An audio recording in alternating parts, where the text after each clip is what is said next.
জঙ্গিপুর হাসপাতালের পাশে দাও দাও করে জ্বলছে আগুন। ঘটনায় ব্যাপক চাঞ্চল্য জঙ্গিপুর মহকুমা হাসপাতাল চত্বরে। কিভাবে লাগলো আগুন খতিয়ে দেখছে ফায়ার সার্ভিস অফিসাররা। জঙ্গিপুর হাসপাতালের পাশে দাও দাও করে জ্বলছে আগুন। এক্সক্লুসিভলি ভাবে যে ছবি দেখাচ্ছি, জঙ্গিপুর হাসপাতালের পাশে দাও দাও করে জ্বলছে আগুন। আর ঘটনায় ব্যাপক চাঞ্চল্য জঙ্গিপুর মহকুমা হাসপাতাল চত্বরে। মূলত কিভাবে লাগলো আগুন, কিভাবে বা চাঞ্চল্য ছড়ালো, এই সমস্ত বিষয় নিয়ে আপডেট নেব।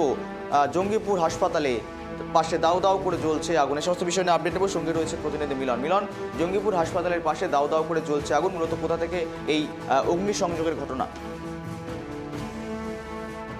সকালবেলায় কিন্তু জঙ্গিপুর হাসপাতাল একটি ব্যস্ততম হাসপাতাল। সকালবেলায় কিন্তু ওই হসপিটালেরই কর্মরত সিকিউরিটি গার্ড তাদের নজরে কিন্তু আসে যে হসপিটালের পাশেই একটা পরিত্যক্ত জায়গাতে কিছু গ্যারেজে দাও দাও করে আগুন জলে দেখতে পায়। সঙ্গে সঙ্গে সেই কিন্তু সিকিউরিটি ফোর্স তার ইনচার্জকে বলে কিন্তু ফায়ার অফিসারের খবর দেওয়া, ফায়ার দুটো ইঞ্জিন এসে কিন্তু আগুনের নিভাবের কাজ শুরু করে। মূলত যে কিভাবে আগুন লাগলো সেটা কিন্তু এখনো কিছু বোঝা যাচ্ছে না, কিন্তু আগুনের কথা যখনই জানতে পারে হসপিটাল চত্বরে কিন্তু একটা মানুষের মধ্যে কিন্তু একটা হই হয়ে দপ শুরু হয়ে যায়, ওখানে সৃষ্টি হয়ে যায়। সেখানে কিন্তু বলা হচ্ছে যে এত হসপিটালের কাছে এই আগুন দাদা করে জ্বলছে, একটু হলেই কিন্তু হসপিটালে ঢুকে পড়তো, কিন্তু ওই হসপিটালে কিন্তু প্রচুর পেশেন্ট ভর্তি থাকে।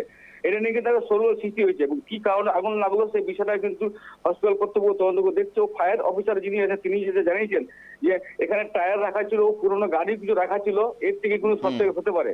পুরো বিষয়টা কিন্তু হসপিটাল কর্তৃপক্ষ ফায়ার অফিসার তদন্ত করে দেখছে কি হবে, কি কারণে আগুন লাগলো। গৌরব, বেশ ধন্যবাদ মিলন তোমাকে সঙ্গে থাকার জন্য।